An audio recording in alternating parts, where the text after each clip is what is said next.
Hi everyone, welcome to my channel. ഇന്ന് നമ്മൾ ഉണ്ടാക്കാൻ പോകുന്നത് സദ്യയിലെല്ലാം നമുക്ക് കിട്ടുന്ന ഇൻസ്റ്റൻ്റ് ആയിട്ടുള്ള മാംഗോ പിക്കിളിൻ്റെ റെസിപ്പിയാണ്.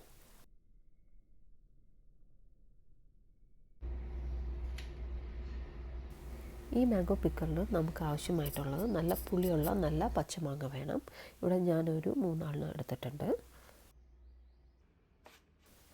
ഞാനിവിടെ കാണിക്കുന്നത് പോലെ നല്ല തീരെ തിന്നായിട്ട് സ്ലൈസ് ചെയ്ത് കട്ട് ചെയ്തിട്ട് സ്മോൾ പീസായിട്ട് സ്മോൾ ക്യൂബ്സ് ആയിട്ട് കട്ട് ചെയ്തെടുക്കണം.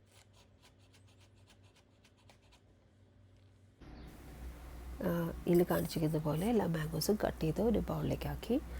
ഇപ്പോൾ നമ്മൾ 3 ടീസ്പൂൺ സോൾട്ട് ഇതിലേക്ക് ചേർക്കുന്നുണ്ട്.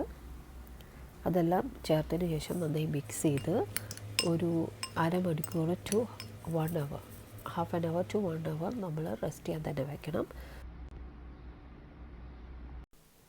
ഞാനിവിടെ ചേർക്കുന്നത് നല്ലെണ്ണയാണ്. പൊതുവേ നമ്മൾ അച്ചാർ ഉണ്ടാക്കുമ്പോൾ നല്ലെണ്ണയാണ് യൂസ് ചെയ്യുന്നത്. കാരണം നമ്മുടെ അച്ചാറെല്ലാം കേടുകൂടാതെ ഇരിക്കാൻ നല്ലെണ്ണയാണ് ഏറ്റവും കൂടുതൽ സഹായിക്കുന്നത്. എണ്ണ ചൂടാകുമ്പോൾ അതിലേക്ക് കടുക് പൊട്ടിക്കണം. കടുക് പൊട്ടിച്ചതിന് ശേഷം ഉലുവ ചേർക്കണം.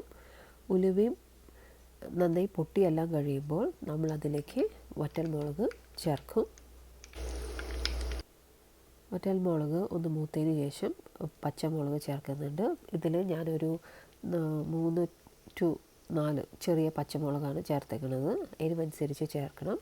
പിന്നെ അതിലേക്ക് കറി ലീവ്സ് ചേർക്കുന്നുണ്ട്, കറിവേപ്പില ചേർക്കുന്നു. ഇതെല്ലാം ഒന്ന് വഴറ്റി ഒന്ന് മൂത്ത് വരുമ്പോൾ നമ്മൾ അതിലേക്ക് ഓരോരോ ടർമറിക് പൗഡർ വെച്ചാൽ നമ്മുടെ മഞ്ഞൾപ്പൊടി ചേർക്കും. ഒരു 1 ടീസ്പൂൺ മഞ്ഞൾപ്പൊടി ചേർത്തിട്ടുണ്ട്.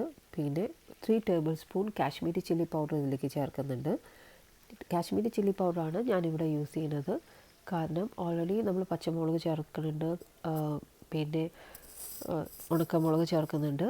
അപ്പോൾ ഞാനിതിലേക്ക് കാശ്മീരി മുളകാണ് ചേർക്കുന്നത്. ഓരോരുത്തരുടെ എരിവനുസരിച്ച് ഇതിൻ്റെ മുളകിൻ്റെ വേണമെങ്കിൽ നല്ല എരിവുള്ള മുളക് പൊടി കുറച്ച് ചേർക്കാം, മിക്സ് ചെയ്തും ചേർക്കാം.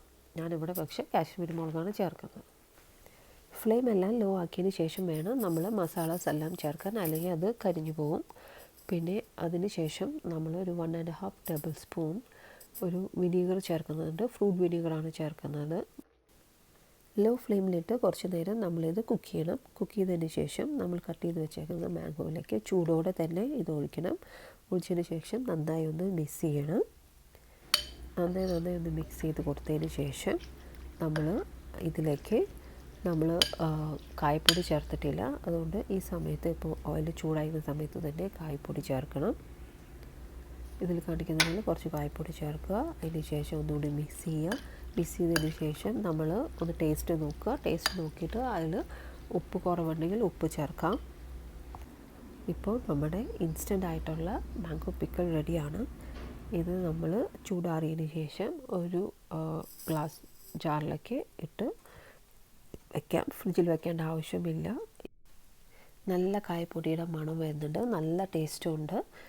ഇത് റെസിപ്പി ട്രൈ ചെയ്തതിന് ശേഷം ഒന്ന് ഫീഡ്ബാക്ക് അറിയിക്കുക.